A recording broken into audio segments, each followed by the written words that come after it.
Sculpture is going to be a little bit different than what we saw in two-dimensional art, looking at drawing and painting. And that's, of course, another video.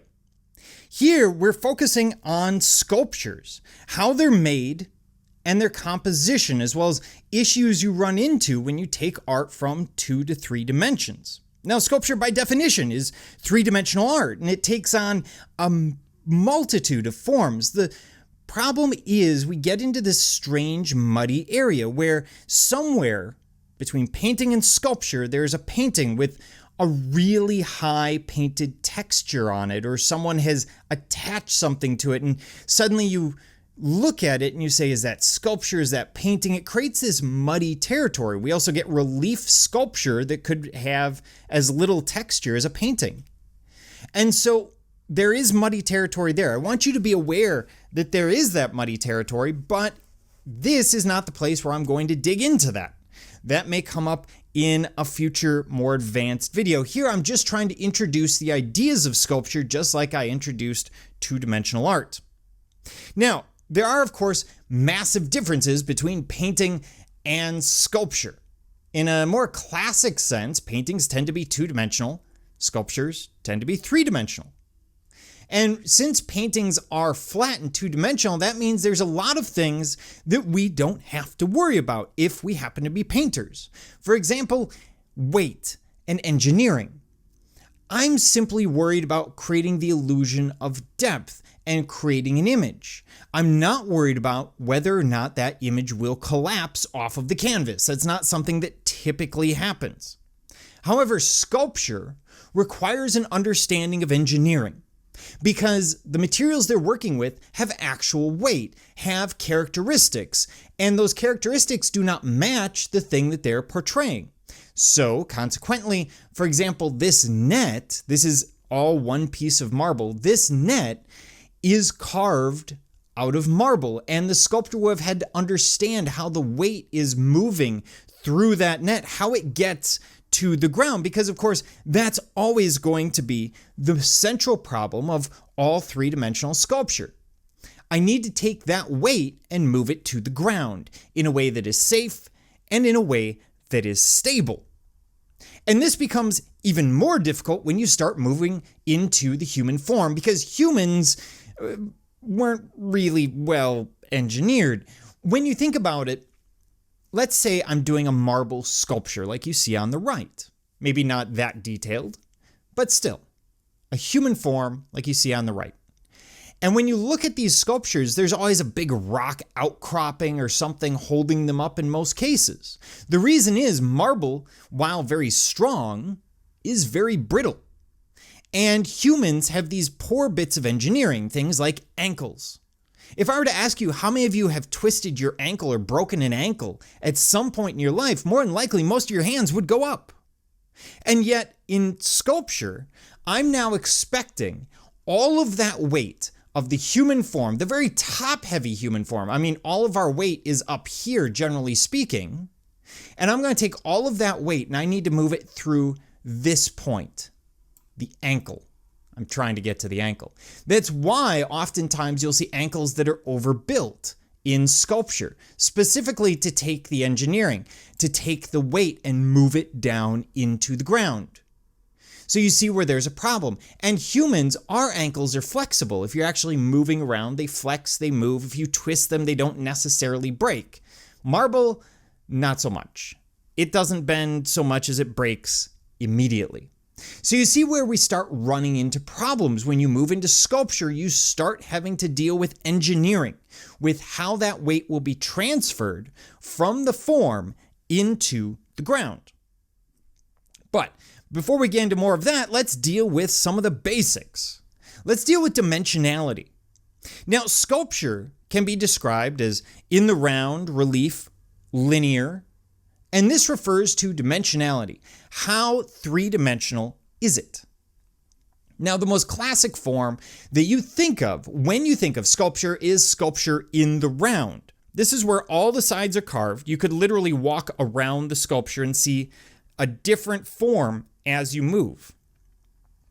This is a very difficult form because you need to take engineering and gravity into account. Obviously, we need to take that top-heavy form, especially the human form, and move it down safely into the ground, and also in a way that it's not going to tip over easily. I don't want a statue where a breeze or a young child can walk along and push it, and suddenly the whole thing tips over. Obviously, that's not good for anyone's sculpture. So there's a lot that needs to be taken into account. A slightly easier form, arguably from the engineering sense, is relief sculpture. Now, relief sculpture is a work that is still attached to the background from which it is carved. So in other words, it's all carved from one element, one piece, in this case, a piece of stone, but it's not fully detached like we would see in a sculpture in the round. The engineering obviously is easier because the pieces are not going to fall off if they're still part of the stone. And this can be something that is massive, partially full round, which is another form of sculpture, like this, where this is a relief sculpture, but you'll notice the figures in the front are almost fully in the round. It's almost like they were just super glued into place.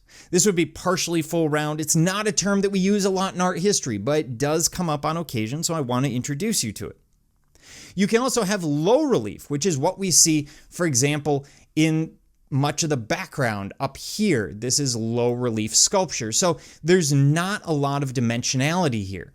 A lot of it is almost scratched in, whereas here we would describe this as partially full round or high relief as we move into this part of the sculpture. Then we have linear. Now this is a little different form. Here we emphasize construction with linear elements such as wire or neon signs. Either one would be considered a linear sculpture. And you'll notice that it sort of lacks dimensionality. A line in and of itself doesn't as such have three-dimensional characteristics, but if you put them, for example, on a mobile like this, then those lines start to move and interact, and you get a sense of three-dimensionality. Now, we also, when we talk about sculpture, have to deal with methods of execution. And this would be a particularly horrific one. They put you in a cage, you see these rocks, you run. But apart from a funny sculpture, execution refers to how you're creating the piece. This would be technique. So we have subtraction. This is your classic stone carving or wood carving. So what they're doing is they are removing material. They're not adding material, they are removing it. And it is very difficult because in this form, for the most part, if you make a mistake, you pretty much have to trash it or somehow change the composition to hide the fact that you made the mistake in the first place. Because you can't just add stone back onto a piece of marble and you can't just glue wood back onto a wooden sculpture. It doesn't work that way. So it's a very difficult form, but it does create some of the greatest pieces of art that we've ever seen. The Donatello, much of the Greek statuary, etc., would be done in marble in substitution. Well, really the Roman statue, but that's getting into a whole different issue. Then we have additive technique. This is where we are adding material to create the sculpture. So in this case, you see video or sort of short clips giving you that sense of addition, of creation. This is usually done with wax or clay, and it's partially used with the lost wax method or some kind of molding method. Frequently the wax or clay is not the final piece. It will be made into something else. But the start of the process, when you're creating the initial form, is known as an additive process. Then we have construction. Now, what makes construction separate from additive, obviously I'm adding things, so construction you would think it would be the same thing, but here what we're doing is we're taking preformed pieces of material and fabricating something new out of them. So instead of taking clay, which is amorphous, which doesn't really have its own form, I'm taking something that already has a form, I'm putting it together to create a statue. So it's built from smaller elements and it will often be some form of mixed media. Then we have substitution. Remember the additive process? That's where things get interesting, because substitution starts with the additive process, frequently some form of wax or clay statue, which you will then build a shell of clay or silica or other material around to create a mold. You get rid of the material in the middle, and you can pour metals or other things into it. So this is any molding technique. Now, you can have a molding technique where I simply take the mold apart, I take the original out, and then I put the mold together to pour in whatever's going in. But in art history and in art, we tend to see a different form. We tend to use the lost wax method. And this creates a very lightweight form. When you're dealing with metals, in this case, bronze being very, very common, the metals are going to be expensive. And so you want to use as little as possible. And so what they're going to do is you create the armature. Here's our clay model. That's what we were seeing getting built. And then what you do is you put a layer of wax over the statue, over your clay. And that wax will take on, you'll carve into it in areas of fine detail, and that's where all the finished detail will exist. Also, the depth of the wax is how thick the metal will be when you're done, so you have to be very careful of that. And then what you do is you take it, you cover it again in clay or silica or something else, and then you heat it up. This melts the wax out, leaving a void that you pour your molten metal into, and then you break the mold, and you have your finished piece. It seems pretty straightforward. It's actually a little more complicated, but this is, obviously a fairly simple explanation of it. In the ancient world, they're using this technique primarily to save on the metals, because otherwise I have to create a solid piece, and this creates a hollow piece, or at worst, there might be clay inside of it, although usually the clay, you can break it out from inside the bronze, and you get this very light, beautiful bronze form. It also allows them to move that form in ways that they can't with marble, because the weight is going to be different. So, moving on from that, we also have manipulation, and this is where I'm not really adding or subtracting, but rather shaping a form. So this would be pottery, for example, taking a pliable material and shaping it into some final form. This is very common. You wouldn't typically think of pottery as sculpture, but of course it is three-dimensional art, so it does fit into that category. So let's move on to the issues of composition when we deal with sculpture. And many of these issues I've already covered in understanding 2D. Ideas such as line, form, color, mass, texture, etc. will take on a lot of ideas from the two-dimensional world, and they simply apply to the three-dimensional world, the same way that they would in 2D. But there will be some differences, so I want to focus on those differences here. So let's start by looking at some of these elements of composition in sculpture. First of all, sculpture has literal mass. When we talked in two-dimensional art about mass, we talked about the illusion of volume or the illusion of mass. Of course, sculpture actually has mass, so that's going to set it apart. It's going to be a little bit different, and this also includes handling that mass and getting that weight safely into the ground, as we've talked about with the engineering side of sculpture. Line and form interact the same way that we saw in two-dimensional art. So all of those same ideas when it comes to positive form, negative space, line are going to carry over. And it may not be terribly obvious. Obviously, when you get away from linear form, you don't think of line in sculpture, but it does have implied line and it does have color edge. Obviously, the head of David here, or a casting thereof, has an edge to it. And so we do have line there, even though it's not the thing we tend to think about. We have a couple of different forms. One is called open form. This directs the eye through the piece and out beyond the work. Very useful if I've got a group of sculptures that are all interacting. So for example, this sculpture may be Zeus or Poseidon, depending if you put a trident or a lightning bolt in his hand. Really, otherwise it would be the same. And he's probably looking out at an enemy that we no longer have. So when you look at this piece, it's open form. It directs your eye out. So generally with sculpture, you're going to start somewhere in the center of mass. This is where you're going to start looking at. If it's a human sculpture, you generally start with the face, just like you do in social interactions. And you're going to move through the piece, you're going to look at it, but you're constantly pushed out because this hand is pointing out, his gaze is pointing this way, and he would have some kind of weapon here, and that would also be pointed out.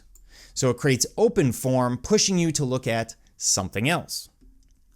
Then we have closed form. Now, closed form, constantly directing your eye back into the piece. The artist doesn't want you moving out of it.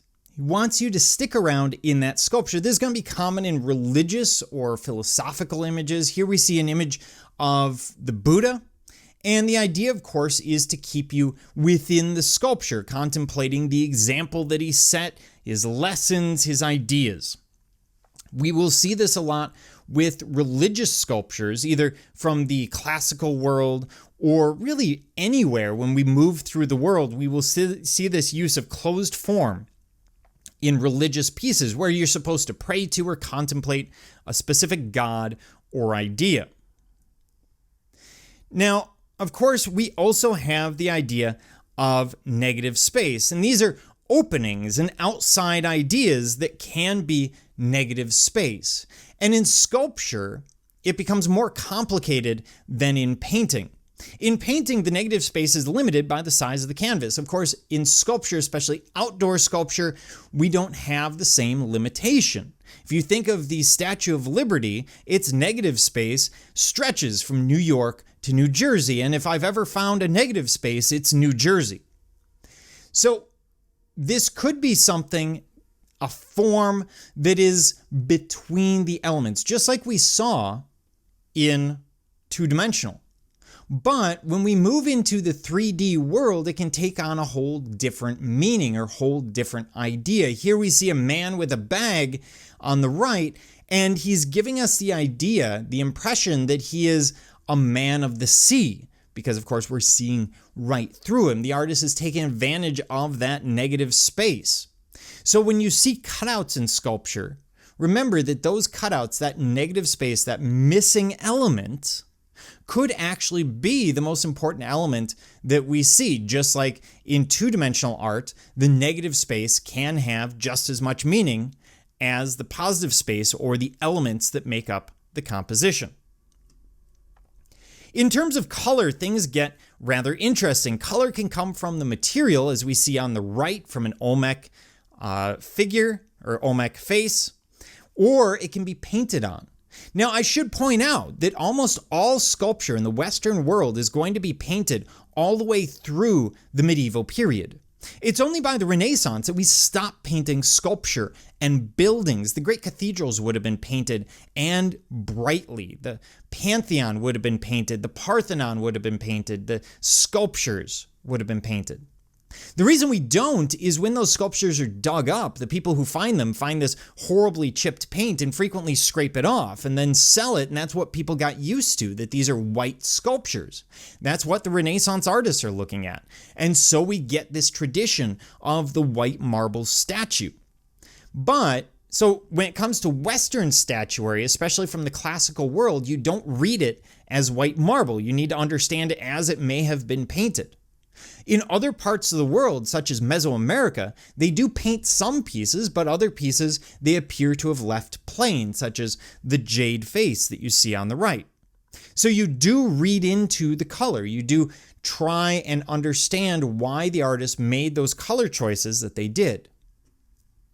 Texture plays another role. Now, texture can convey emotion and movement. Here we see a statue by Rodin known as the Burghers of Calais. If you look carefully, you can see Wendy's over here and Burger King not really willing to show anyone any emotion, and McDonald's running away. But the idea is these men are going to their certain death.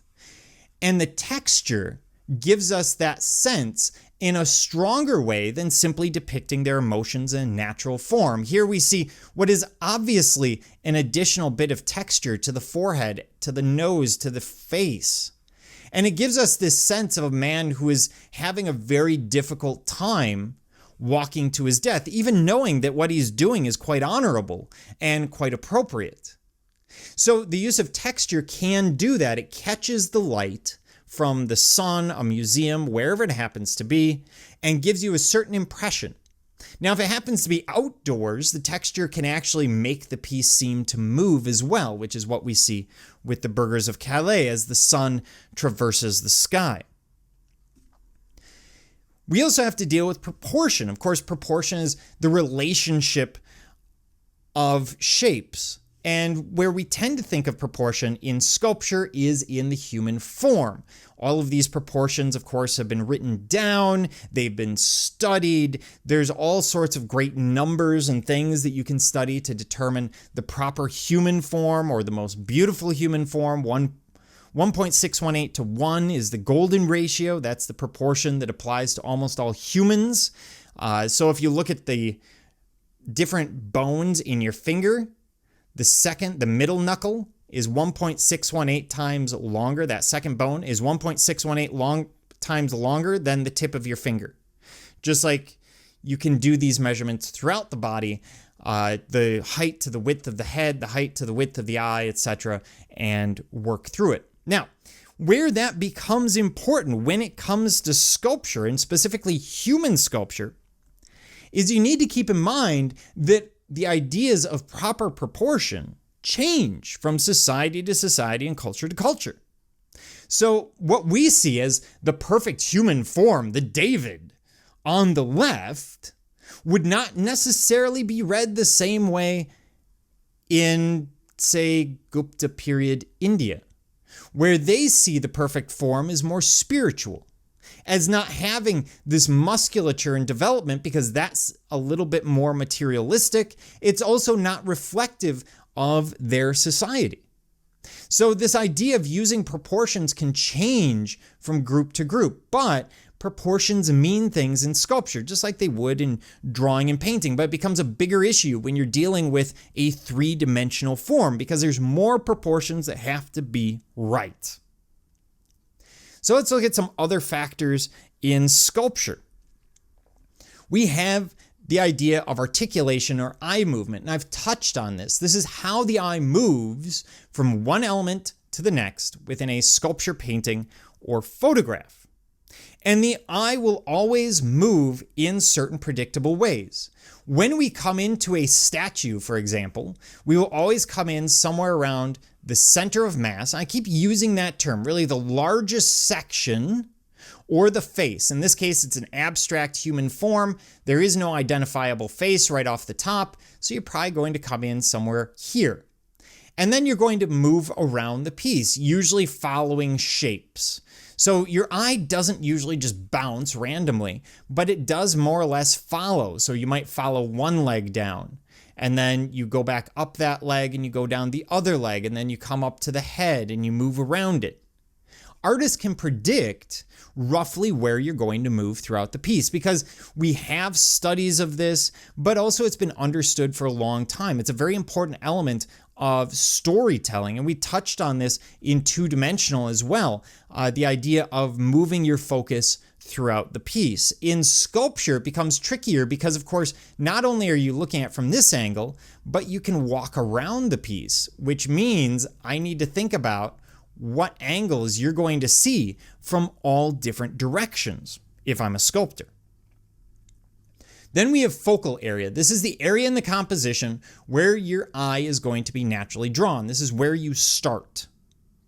So with human figures, it tends to be the face or center of mass. With other forms, it tends to be certain specific things. If there is movement, you will certainly look there. Movement will always draw the eye. In this case, we see what looks like an arrow, so our eye is automatically drawn to whatever is down here, happens to be alcohol. But it works. This is where the artist is trying to draw your eye in. Sometimes it's less obvious than others. But it works with articulation. It describes where you're going to start in the statue or in the sculpture. And then You use articulation to describe where your eye moves after. So this is the point of movement. If there's a point of movement, it immediately becomes the focus. Now, there are other forms of sculpture that we don't often think of as sculpture, such as ephemeral art.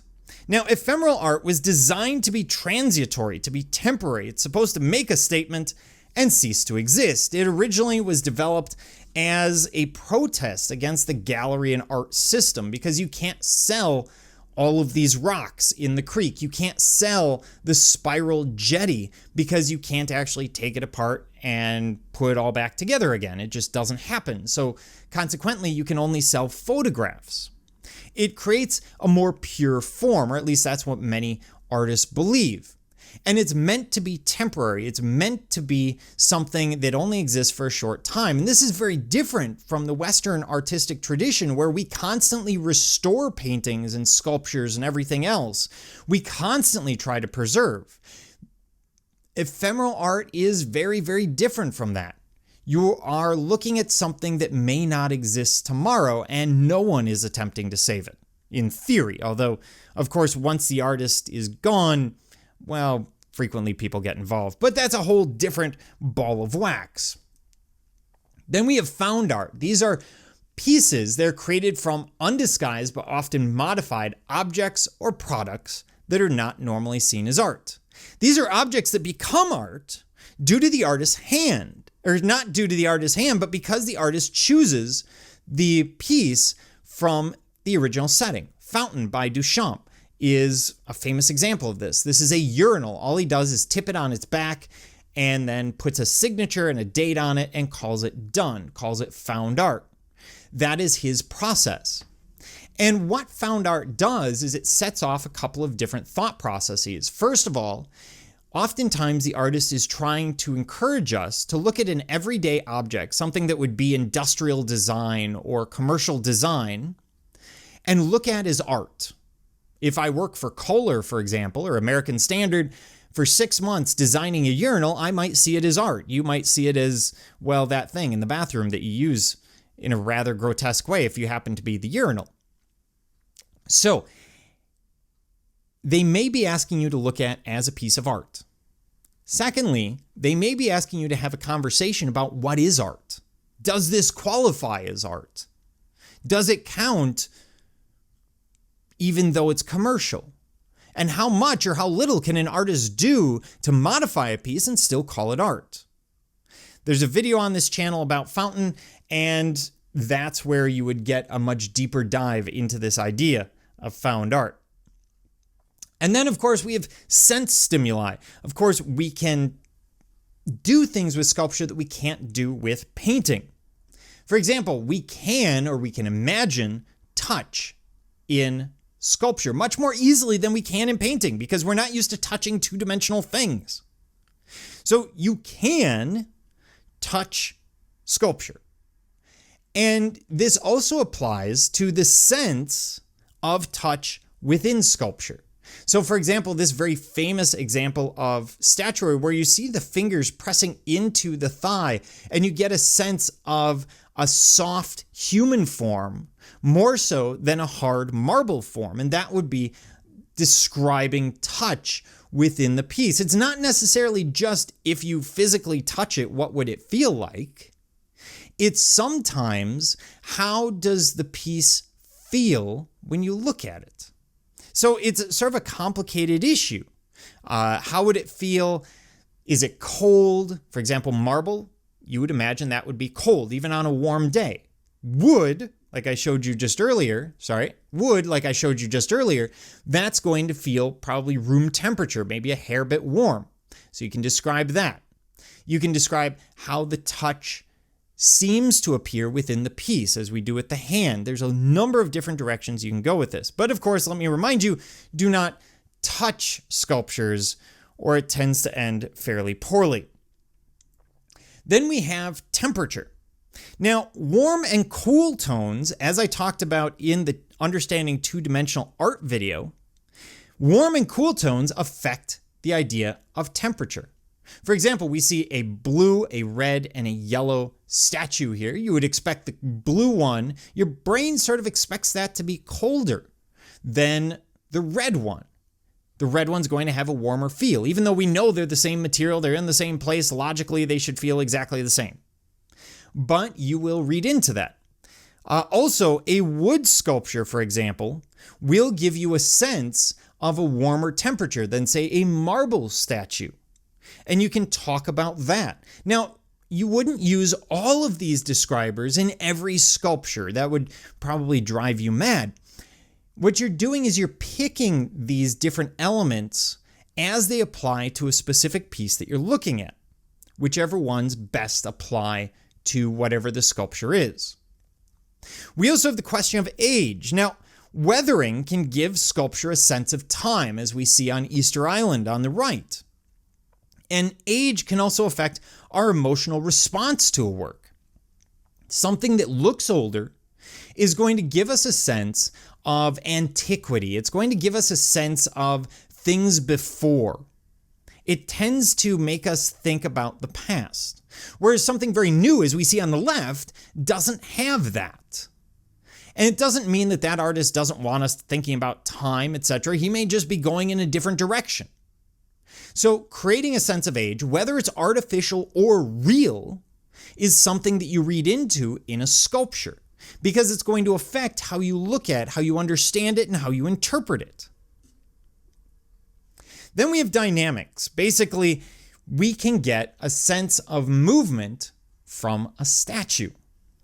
And of course, we have dynamic and static statues, just like we saw dynamic and static art in two-dimensional. So here on the left, we see a piece known as Rape of the Sabine Women, although it's basically an attempt to depict the human form in a specific composition. But it's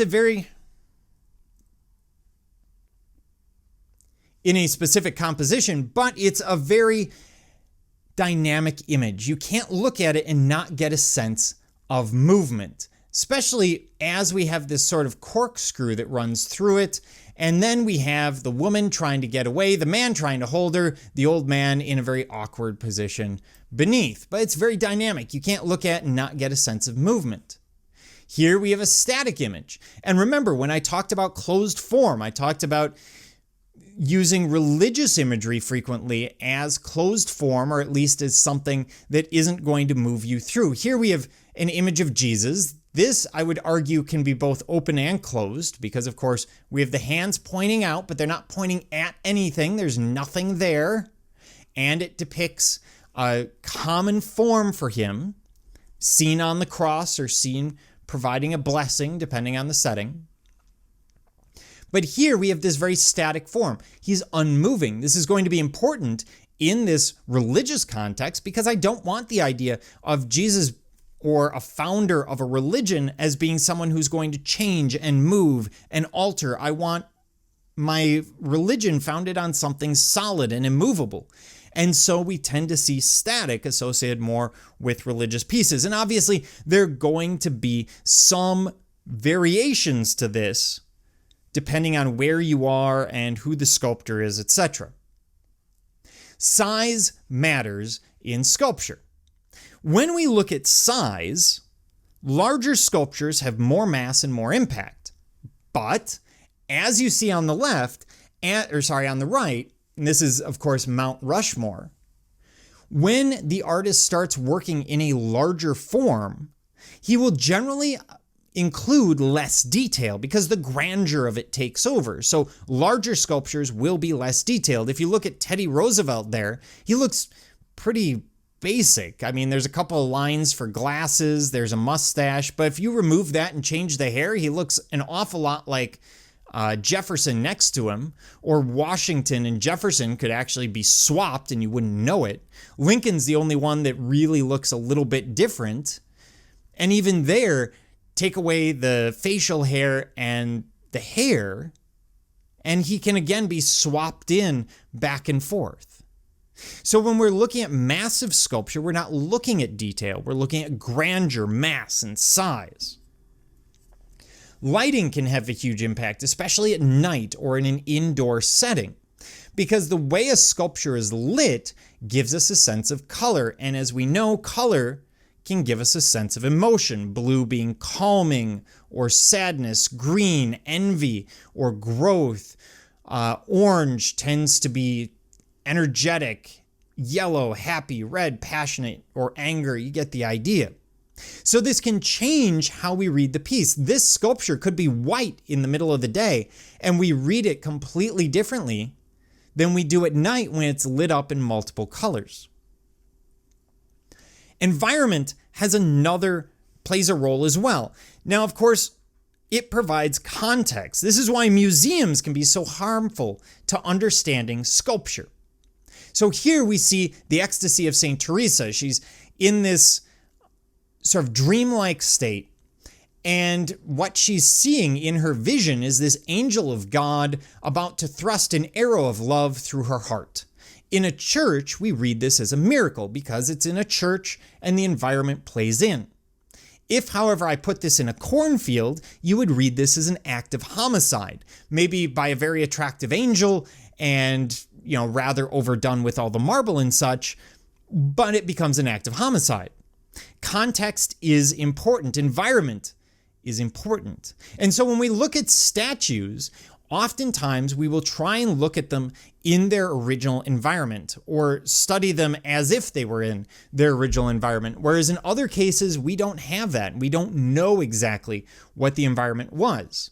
In modern terms, oftentimes statues will be created with no environment, and they can be put anywhere, but it still would be read in to some degree. You can't look at something and not read the environment around it as important, such as the frozen Lake Mendota Statue of Liberty. So when you're looking at statuary, whether it's massive stone statues, whether it's tiny miniatures carved out of the tip of a pencil, there are different rules and ideas. There's that sense of engineering that you always have to take into account. You have to see sculpture as somewhat more complex than drawing and painting. Architecture will be one step further adding to the complexity of these forms.